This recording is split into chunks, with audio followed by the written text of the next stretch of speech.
对面这个小丰田开了多少年了，一点问题都没有。刚才跟车主聊了会天，这位兄弟啊，他说我作为丰田车主，最大的纠结并非车本身是否耐用，而是难以下定决心呢换掉自己这辆车，因为这个车质量呢非常的好，从来没坏过，毕竟呢故障率低，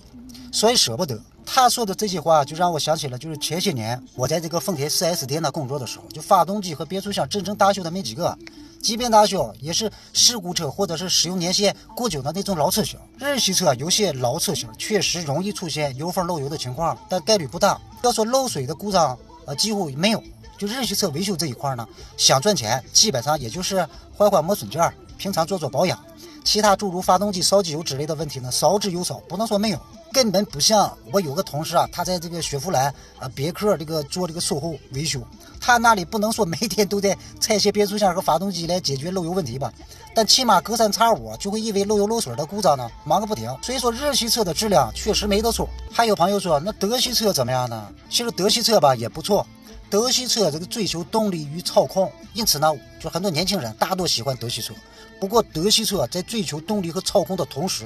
带来的缺陷呢，就是相较于日系车它的机械寿命较短。这里只是相对于日系发动机而言啊，我并不是说德系车不好，因为我自己现在开的就是德系车。至于原因呢，是因为德系车操控呢普遍优于日系车，而且呢二手车价格呢相比日系车呢也便宜不少。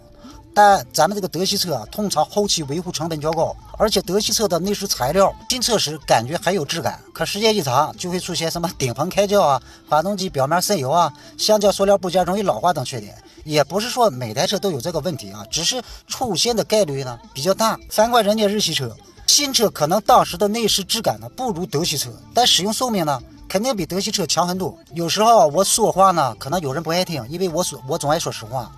我提醒那些有汽修朋友准备买车的兄弟们，买车前呢你多去修理厂问问你的修车朋友，问问哪种车质量可靠皮实耐用。听汽修工的可比那个天天你上什么这个音这个手听那些所谓的车评人瞎扯靠谱多了。可能又有人说了，你别瞎说了，你又要给这个日系车吹捧了，日系车什么偷工减料糊弄国人，谁不知道其实是不是吹捧没接触过汽车维修内部情况的人或者说大多数人都难以理解。其实我说的这些呢，所有的汽修工心里都明白，跟别人讲呢还真不一定能被理解。日系车有技术却不往车上用和有没有良心其实是两回事儿，技术保守和偷工减料也是两回事儿。往往实际的真相和大家所听到的大相径庭，往往有些所谓的减配只是不同车系对比后产生的汽车文化差异罢了。你比如说这个都认为日系车不耐撞，这是事实。可不管出口到哪个国家，这个日系车相比其他车呢确实都不耐撞，这也是事实。但不耐撞并不等于不安全呢。那么日系车为什么不耐撞呢？这其实跟长期以来日本本土的资源短缺和造车理念以及驾驶员的素质都有关系。资源短缺呢，注定必须走上这个轻装上阵、节能减耗以及静置耐用的节省路线。这个呢，就是说咱们经常在马路上看到日系车一旦与对方相撞肇事，感觉这个日系车是两台车中就是面目全非最严重的那个。其实这一点呢大家不被大家理解。其实我跟大家说这点其实和这个日系车安全没有任何关系，这主要是它为了保护车外行人和车内驾乘人员的安全它不仅保证驾乘人员的安全，车外人家也保护。说这种文化呢不是咱们一般人可以理解的。其实日系车中最令我佩服的还是丰田。丰田呢它自己拥有一套完整的产业链，旗下公司能够100%就是自行研发组装一台车，完全无需依赖他人。除此之外呢，世界上任何就是一家汽车制造商呢都难以达到这一高度。丰田之所以这样做，就是为了能够从上至下对质量进行绝对把控。不只是丰田，就日系车的其他品牌对质量的要求呢也都是相当严格的。且不说车，你就说咱深度接触过日本、德国、美国、韩国，哪怕这些电动工具的这些国人咱这些人一定能感受到这个日本电动工具的优秀之处。你比如说德国这个电动工具，它的设计呢会把简单的事情复杂化，配件容易设计容易损坏，而日系呢则恰恰相反。咱们实话实说实事求是。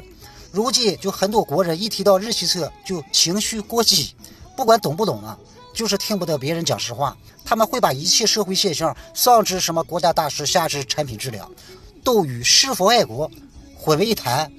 就是说现在的互联网吧，还有几个人敢说这个日系车质量好的？几乎没人敢说。但凡有人说，严重的就给你扣上一些